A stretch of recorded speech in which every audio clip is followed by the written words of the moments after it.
Hi, everyone. Welcome to our very first panel conversation today. We are joined by three distinguished personalities. And before we get into the topic and what we're going to discuss today, I would request each one of you to very quickly introduce yourself for the benefit of our audience today. And maybe we'd start with you, Snigdha, if that's okay. Sure. Hi, Rashmi. Thank you for this opportunity. I'm Snigdha Vermani. I have been in the global space for about 24 years across various industries, but predominantly ITES. My entire 24 years have been about strategic HR initiatives. I have done leadership development programs, and I now am currently working as an HR consultant, a coach, and a trainer, and looking into cultural transformation, change management, and workforce capability building. I also come from the army background, so I understand what we are trying to do here today. I understand the challenges that the veterans may face getting into this space, and I'm really looking forward to this conversation. Thank you. Wonderful. Wonderful to have you, Snigdha. Welcome. Thank you. All right. Colonel Amitabh, do you want to go?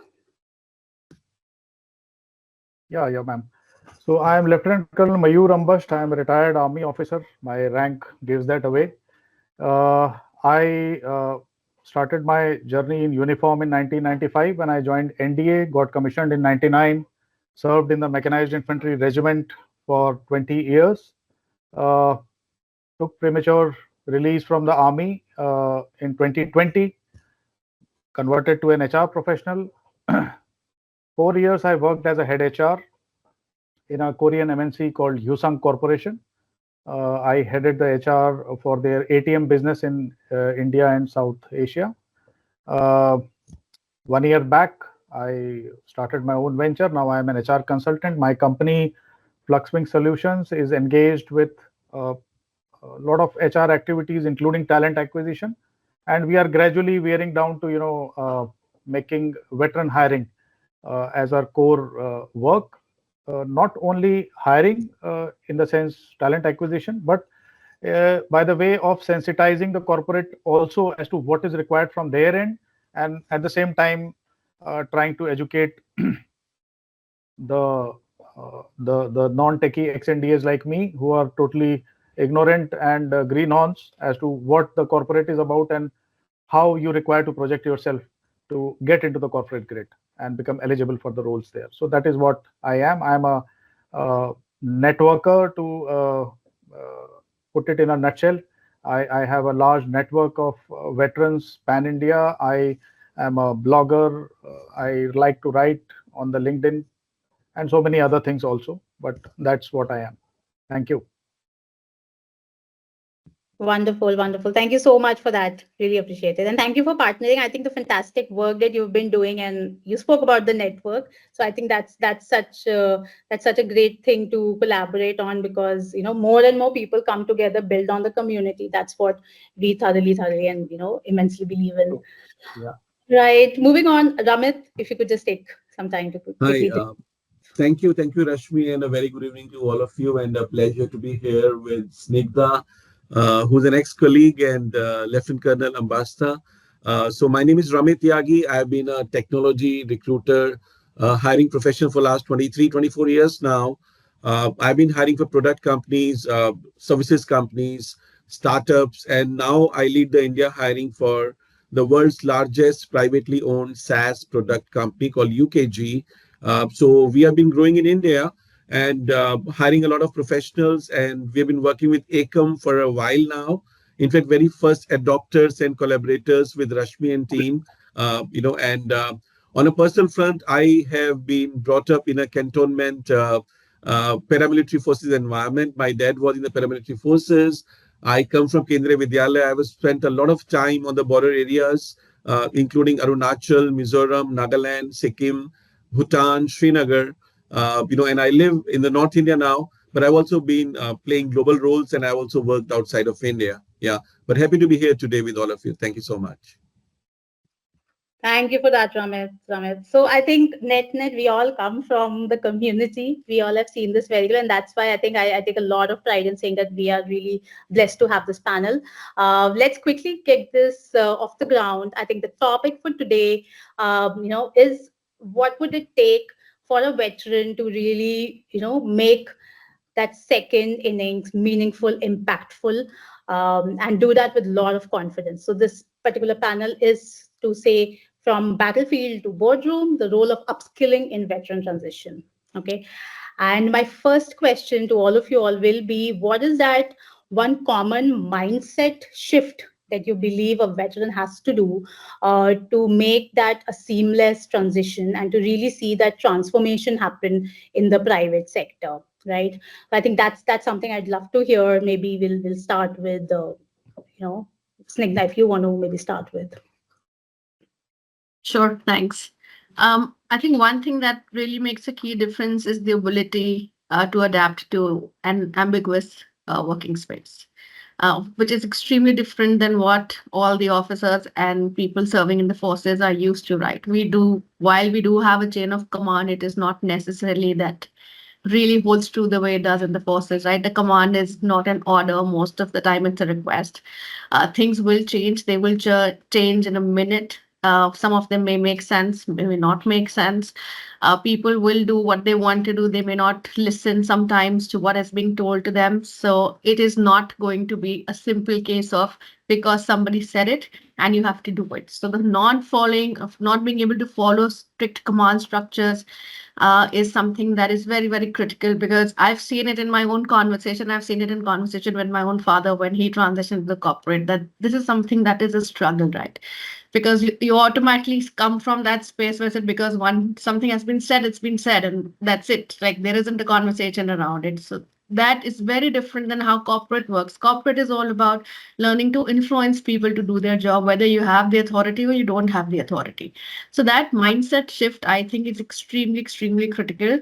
The culture that we have in the corporates and what we have in the army cannot possibly be more different. And the need to be able to understand it, the need to be able to first accept it without being judgmental about it will go a long way in adapting to, getting used to something in that space, is how I see it.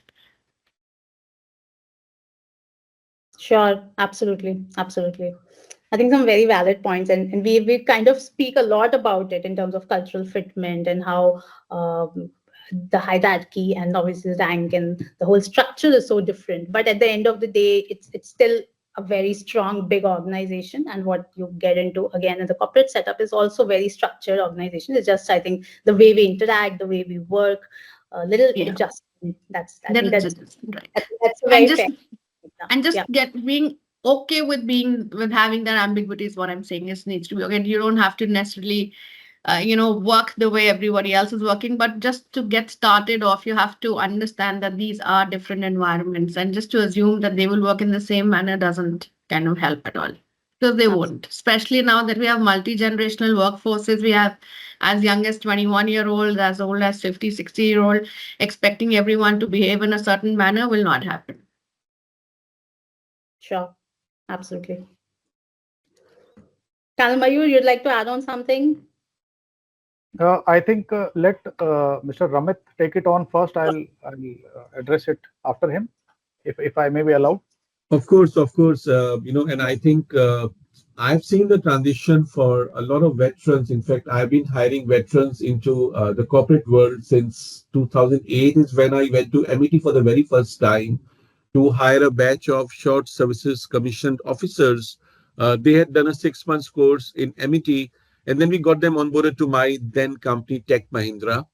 And I think the transition or the change, what we realized, Army has certain set of rules, SOW set up, and as Snigdha very correctly said, and I think the main rule is to how do you win along with your teams, and winning is the end goal, and I think we all know about the passion, commitment, agility, ownership that any Army person would carry. But as Snigdha also said, the corporate is all about, driving the change which is finally aligned to a revenue or a profit, and for achieving that many a time you have to pull back, push back, and adopt to so many kind of different personalities, policies, processes. So there are rules that could be there, processes will be there for sure, but they will change as per the business dynamics and the environments which is inside the corporate and outside the corporate.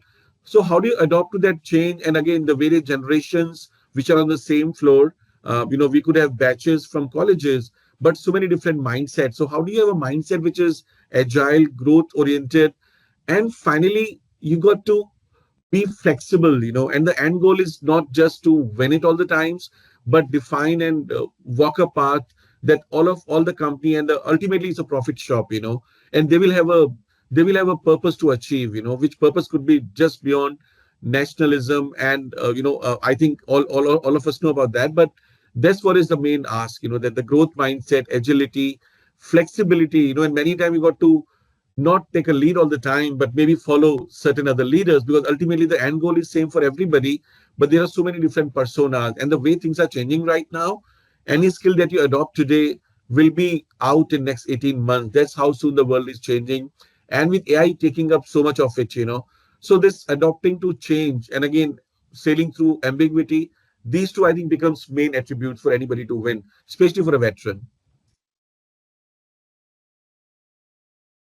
Yeah, so that was nice to hear that that kind of deep understanding exists amongst non-veterans also, and I can understand what Mr. Ramit is saying. He has been into the hiring of veterans since 2008, so I'm sure he's got a good insight into the mindset and the adaptability advantages and disadvantages both, and goes for Ms. Snigdha also. Uh, my small little observations and comments here, that yes, cultural adjustment is a big aspect that has to be looked into. Upskilling is important because uh, whatever knowledge is required exists. How to apply it in the corporate canvas, that is something that has to be taught. Because as far as operations are concerned, uh, they have done it, seen it, and they are very adept at it. How to do the same in the corporate environment is what is the understanding that has to be imparted. Unfortunately, since I did an MBA before I retired from Narsi Monji, and I looked at it as my portal to success, I thought I'll be taught everything there. What happens is, unfortunately, in the management program also, they teach you management, but it is not from the point of view of a veteran. They are not taking into account that you are coming from a different culture. That is left to you. So that 6-month course that you mentioned, Mr. Ramit, that 6-month course in Amity, and now there are 30 such courses running today all over the country. They are all imparting management knowledge from the point of view of a professor of an IIM in Mumbai or Bangalore or IIM Calcutta. That professor is not a veteran. So he is not able to probably grasp where this guy is coming from. And there is a minor tweak that is required when he is taking that finance lecture, when he is taking that marketing lecture, because he has to understand that this guy has never marketed anything in his life. Yeah. He probably didn't market himself also as a candidate when he was appearing for the services selection board. Okay, he just went through the motions because they were trying to assess him in a 5-day affair, and that's that. And that was probably at the age of 18. He has to understand that in the holistic context. The mindset, yes, what both of you in fact said, I totally agree with that. And I think, ma'am, you also were there in that ABCL conclave when we attended. I repeat my statement which I made there. The minor difference between the forge and the corporate is a very minor difference, but makes a huge impact at the veteran end. There, the objective was to, the dictum was that you have to achieve your objectives at all costs. Yeah. In corporate, yes, you have to achieve your objectives, but at the optimal cost. The P&L mindset, that is the key difference that makes or breaks the career of a veteran who is trying to transition from military to corporate. He gets into that grid, fine. If he doesn't, he will struggle 2-3 jobs and then career is over. He will drag. I mean, many people are doing that. And yes, there are more failures than success, like startups. So a veteran is also starting up his career, and there is no guarantee that he will succeed in changing his mindset, because the older he is in the defense forces, the more difficult it becomes for him to adapt. But yes, at the same time, when we talk of adaptability, he is coming from an environment where his role has been changing every 2 years. In the sense, in corporate, like Mr. Tyagi has been in talent acquisition from 2000. He may have changed roles as in companies, but he was doing TA there, TA, TA, TA, TA, TA. Here, what does Mayur do? Okay, he gets commissioned. He's first made the mess secretary of the mess. He's doing hospitality management, looking after the guest rooms, looking after the guests, learning how to recognize scotch from wine, going into those details. Then he's made the garden member probably, since he didn't know flower from a cauliflower. So now he learns differentiating between a petunia and a gerbera. And we start from there, and then suddenly he gets posted to Rashtriya Rifles. There he's doing, as a team leader of 150 people in operations in counterinsurgency. And then he's made to do a financial management course and sent as a logistics officer somewhere.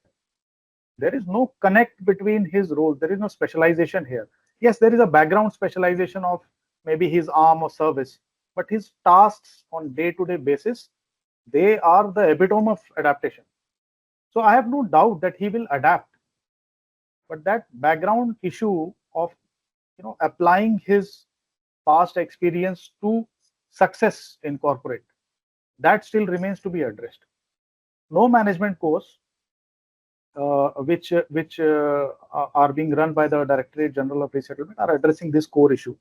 And that is why what is happening is they are what we do best in India, producing educated unemployed.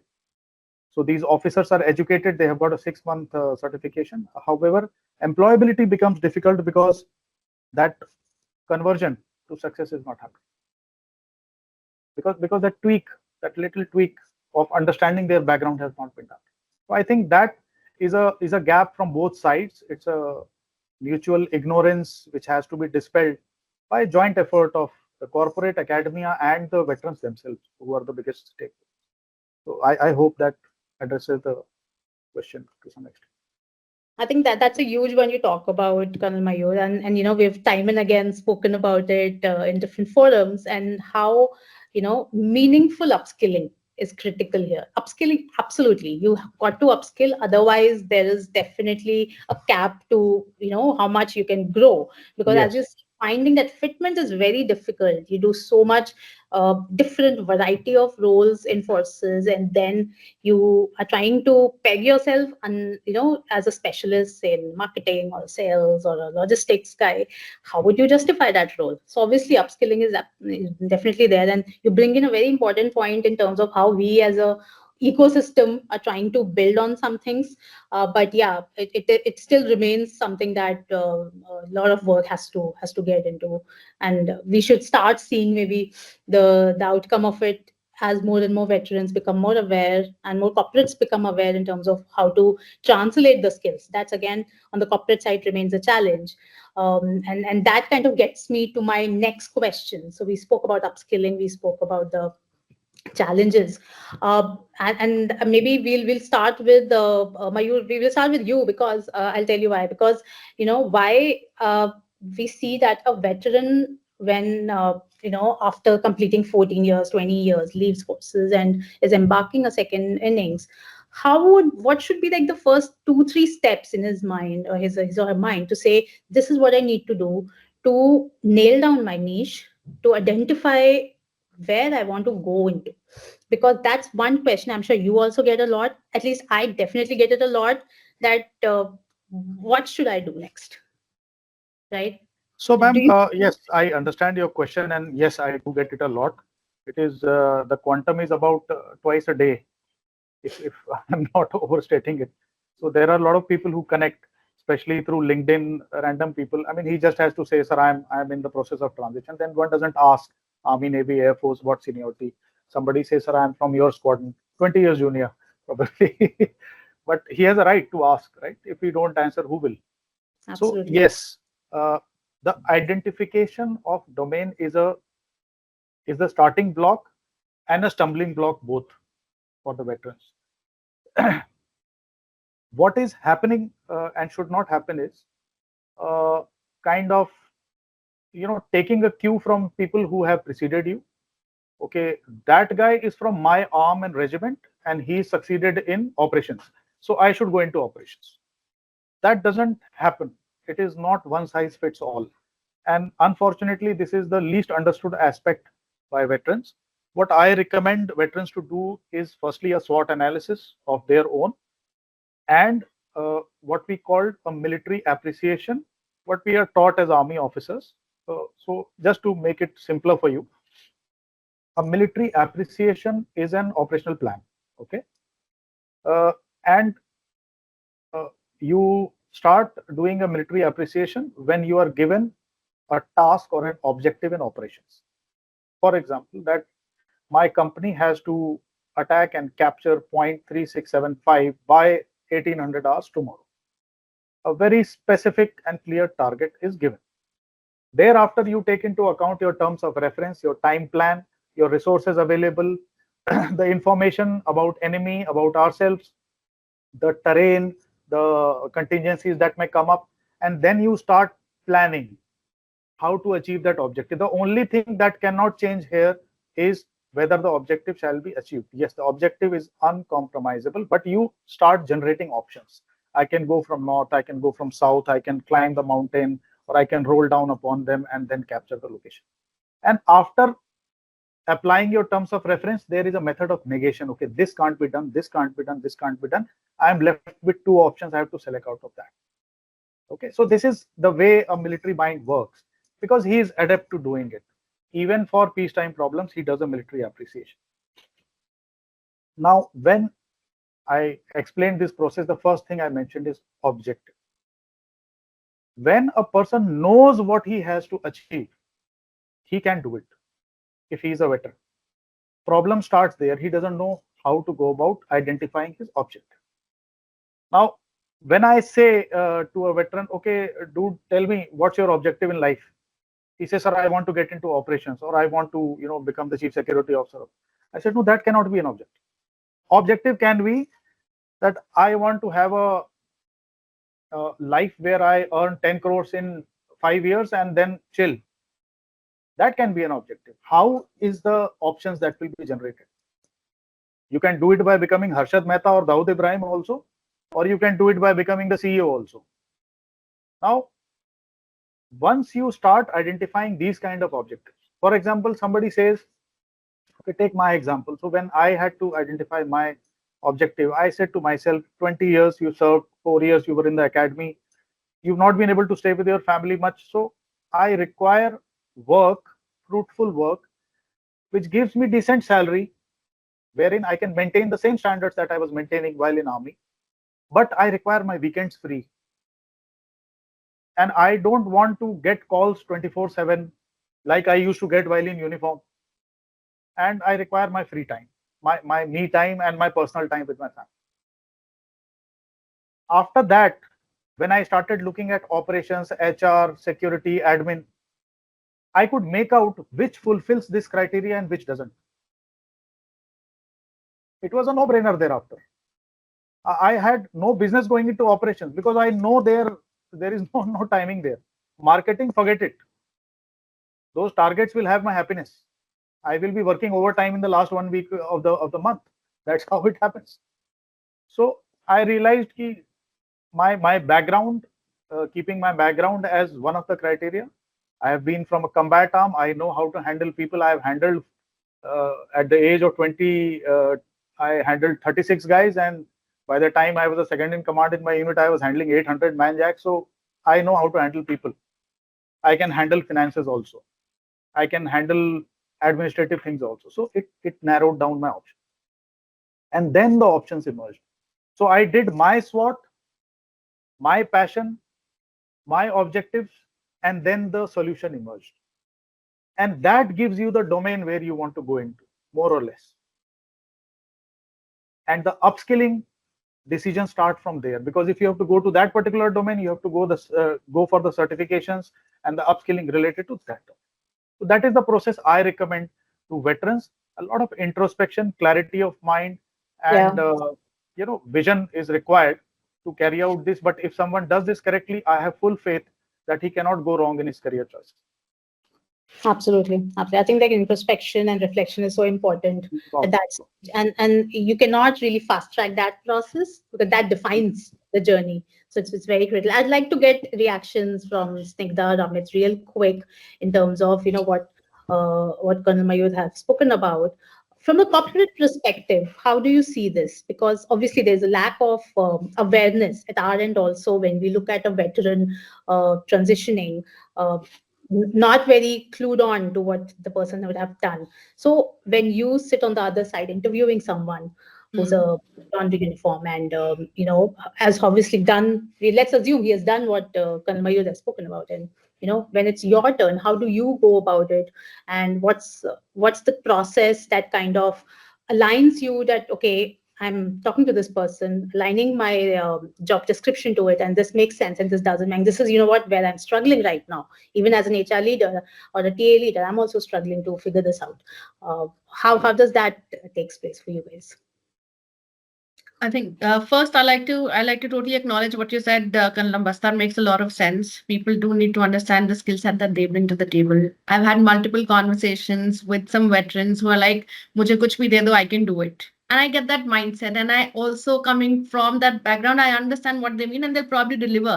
But when it comes to actually talking about what they want to do, this conversation doesn't go very far because it doesn't come across like it's very clear in their head what is the ask. And I also understand that they might even not know what are the different kinds of roles available. I mean, I've been in the industry for 24 years, and I'm telling you, I have done roles which did not exist, which we created, teams that we made. We are changing as the industry is changing. We're changing with the asks.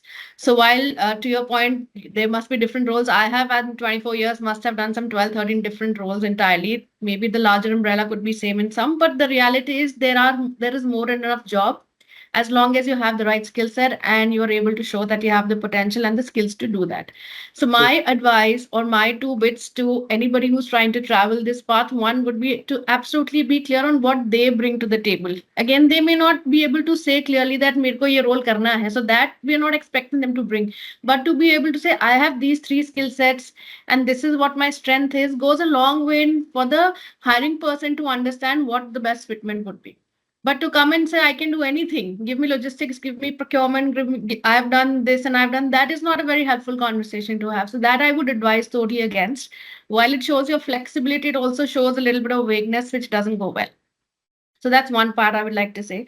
Second, while they may do a lot of self introspection, but now the world is full of people who can help them. So there is a lot of merit in actually going and having conversations to really understand how the corporate works. What are the different kind of job lines? What are the different kind of roles available? What are the options? And what works, what doesn't work.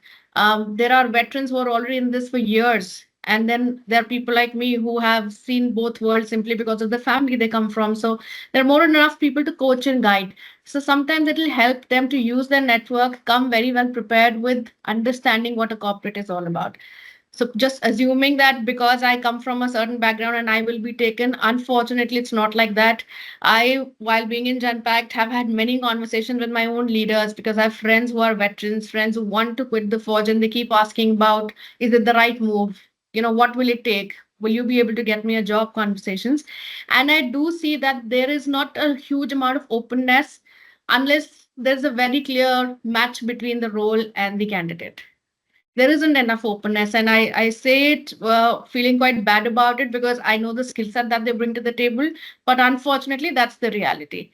So unless we really make it like a round peg in a round hole conversation, it becomes very difficult, because it's not like they're only veterans. There are 100 other people vying for the same job with more experience, who can talk the language, who bring in what we need to the table.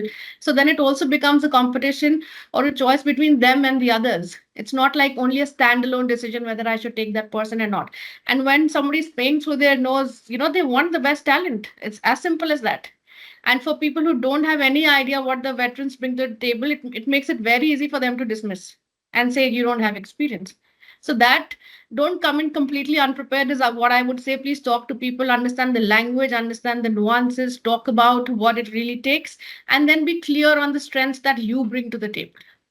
and the kind of roles that you think you can excel at, and do not make it a very generic, vague conversation, is how I would put it, both from a veteran's perspective and from a hiring perspective. Like I said, it's difficult for somebody who doesn't understand them. For them, it's just one more candidate, and sometimes they don't even understand the language, which makes the conversation even more difficult to have.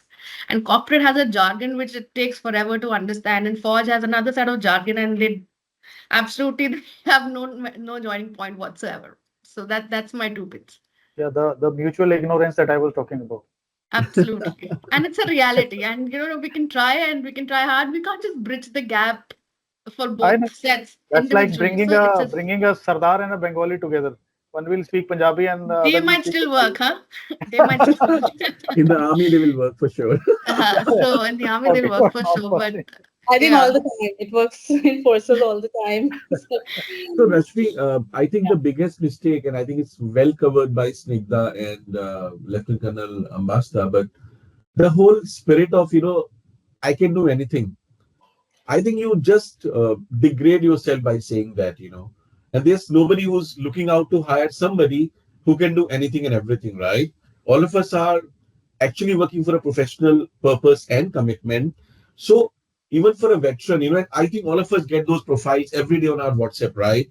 A veteran looking for a job, please help him, or a veteran reaching himself or herself, that I'm a veteran, please help me. But unless you get very clear about what aim and what, and as you say, वो लक्ष्य निर्धारित करना बहुत जरूरी है कि आप सब कुछ किया है आपने, and all of us, and I think on our side, being from the corporate side, and I've done that a lot in my career, that how do I sensitize my team that a veteran would carry certain attributes by default and by the design of their life. I mean, they will definitely carry discipline, commitment, agility, ownership, accountability, punctuality, and risk taking abilities. Now, these are the skills which we train the people that we already have with us, the hundreds and thousands of people that we hired from college, and even otherwise the laterals who come from different companies.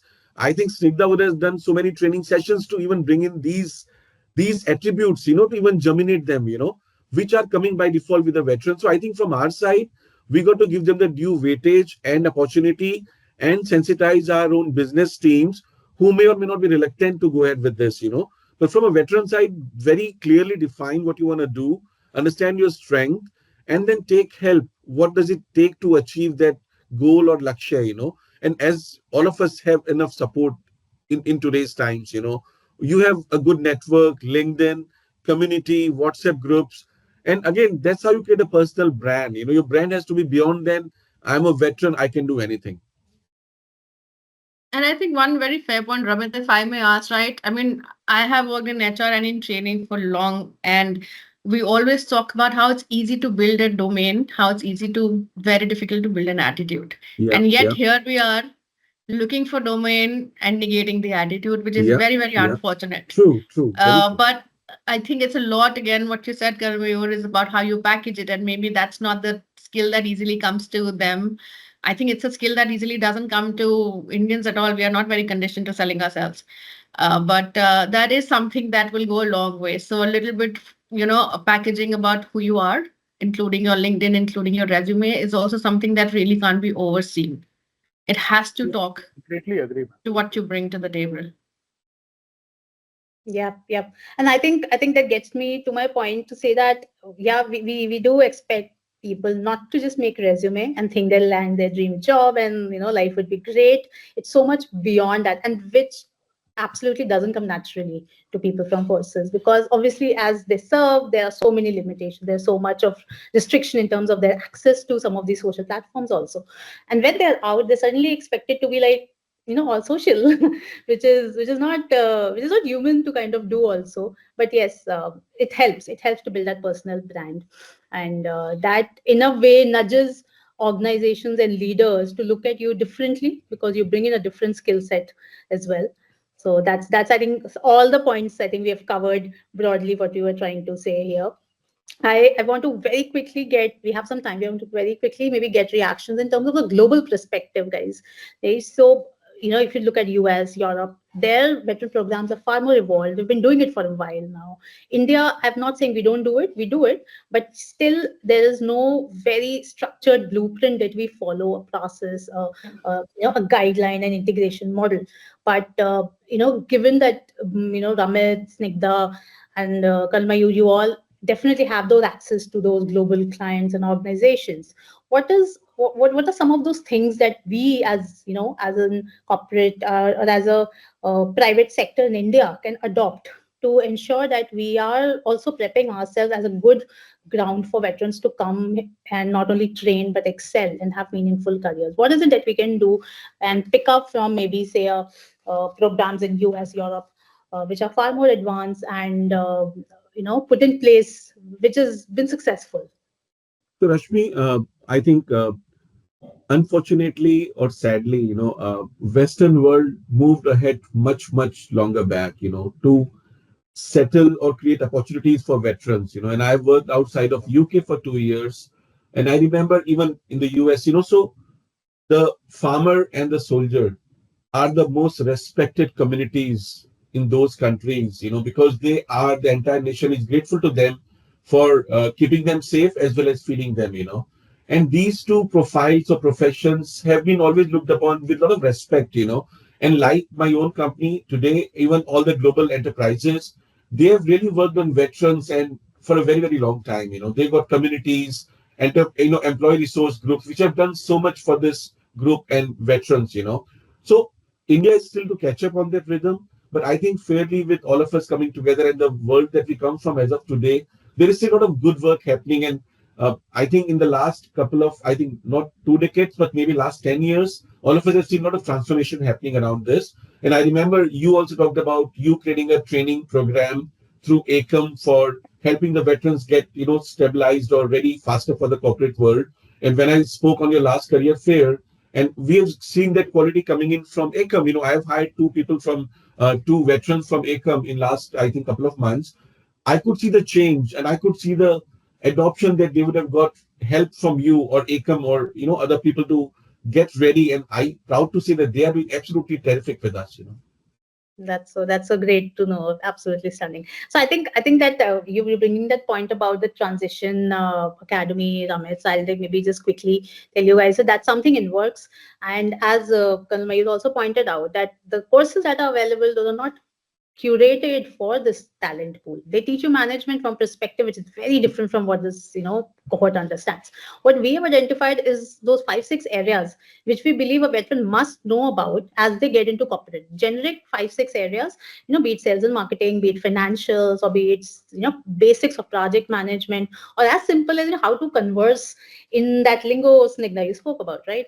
So I think we are touching on those aspects and creating a transition journey which a veteran can go through, self-paced, 100% online with instructor interventions, to ensure people are really comfortable and settled before they land with that job. And when they are in the office, they will think that, okay, you know what, I have kind of done this, I've seen this was some case study which I've gone through. So they are a little more prepared to take it all head on. So I think that's something exciting we are building on, and hopefully by next month it should all go live.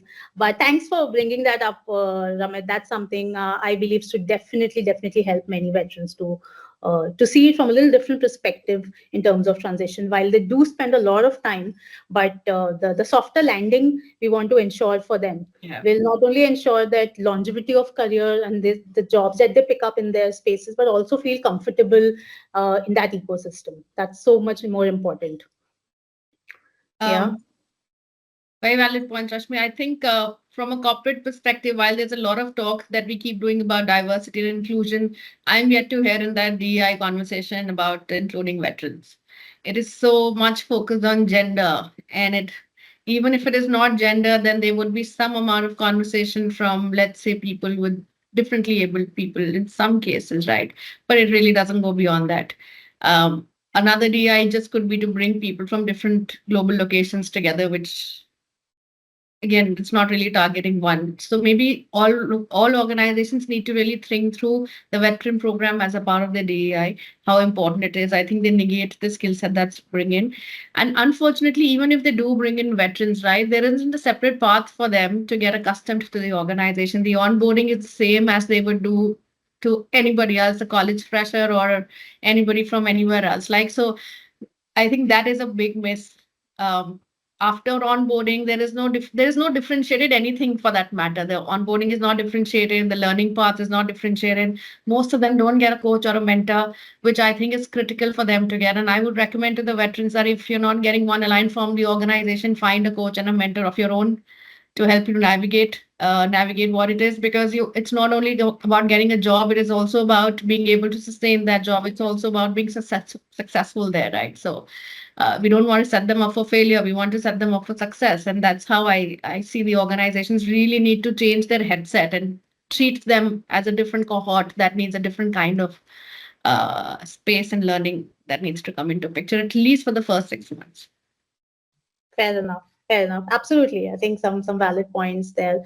I think we have some time to quickly maybe wrap it up. But Kalmayu, please do share your thoughts. I think we are talking about something very relevant. I'll just add to what Mr. Snigdha said right now. Not only the onboarding and the L&D and that aspect, I'll go into something more basic. So I'll quote an example. So a while back, a large public sector organization approached me. They wanted to hire 100 ex-servicemen, pan Maharashtra, one or two in each district, to become their retail salespeople on their payroll. So I said, fine, we can go ahead. There's no problem. I'll assist you to the best of my capabilities. They said, sir, we'll give you the JD tomorrow. I said, I don't require the JD. It will not work. He said, sir, why? What happened? He said, because the guys you are targeting, they don't know how to read JDs. That basic understanding. Whom are you speaking about? When you talk of officers, it's a different class altogether. When you are talking of JCOs and Jawans, he doesn't know LinkedIn. He doesn't know mailing in most of the cases. So he's been in the folds of the forge since 17, 18-year-old. He's not been exposed to this thing, and more or less, he was told to stay away from social media. It was banned for security reasons. Now you are expecting him to jump onto LinkedIn, read job. He doesn't know full form of JD. How will he read it? They said, sir, how will we get 100 people without a JD even being floated? I said, the mechanism is different. I made a message in Roman Hindi. अगर आप इन army navy air force के ex serviceman हैं, JCO या NCO के तौर पर retire हुए हैं, और आप महाराष्ट्र में रहते हैं और आप ऐसे ऐसे ऐसे ऐसे काम करना चाहते हैं, तो फॉलोइंग फॉर्म फिलअप कीजिए. We will get in touch with you on a Google Meet and we will explain it the opportunity to you. उसको समझाना पड़ेगा. यू एक्सपेक्ट मेल में हो जाएगा सारा हायरिंग, ऑफिसर के साथ हो सकता है, जेसीओज और जवान्स के साथ नहीं हो सकता. And when we are discussing ex-servicemen, we can't limit it to officers, because out of the 60 to 80,000 people who are retiring every year, the officers are a minuscule percentage, not more than 3 to 4,000. Yeah. So if we want to address the core, we have to address the JCOs and NCOs. They are a huge talent. The cultural differences we fail to understand, because the corporate has to understand when they are addressing. I was discussing with Mahindras the other day, and they don't differentiate between Army, Navy, and Air Force. Now, their point and contention is that we don't want to discriminate on the basis of service. I said, no, it is not discrimination. It is recognition of the unique aspects, the cultural issues. Because Army guy has stayed in remote places away from the family for the last 20, 25, 30 years. He wants to stay with family. That is his priority. And the Navy and the Air Force guys has had most of them as family postings. Even in Srinagar or Bagdogra, the Air Force station is a family station. So his children were with him, and he is okay with being adventurous and going even to Nigeria for work. And that is a difference in mindset. You can't address them and put them in the same category. That understanding has to come in the corporate. Veterans is not one class. That understanding has to be. Yeah. There Yeah. are different shades in veterans. Firstly, It's there are very officers, diverse. Yes. and there are personnel below the officer rank. That is the first division. Yeah. Second is Army, Navy, Air Force. Third is combat arms and support arms What else? within Army. मतलब उसमें तो लड़ाई हो जाती है हमारे यहाँ. Caste system है हमारा. तो वो कास्ट सिस्टम तो इंडियन के डीएनए से it can not go. Completely diverse. So when someone tells you that you have to put a framework around it, then you wonder what is that thread that you put, because it's so diverse that you have to actually create different Within journeys. officers, ma'am, Rashmi ma'am will vouch for this, that within officers, the mindset of a guy who's leaving at 10 years, 14 years, 20 years, and 30 years is totally different. Totally Yeah. different. The Absolutely. 30-year guy's priority is golf on Saturdays and Sundays, and the drinks on Saturday evening in the DSOI. 10 years guy is saying, sir, pension bhi nahi hai, and my full life is at stake here. So I have to create a career. I am ready to give 26 hours a day if they exist. But that is my focus. So you are talking of two opposite Yes. sides of the spectrum. That has to be understood. That veterans is not one category. उसमें भी DEI करना पड़ेगा. You have to be inclusive for everyone. Absolutely. Absolutely. I think thank you so much.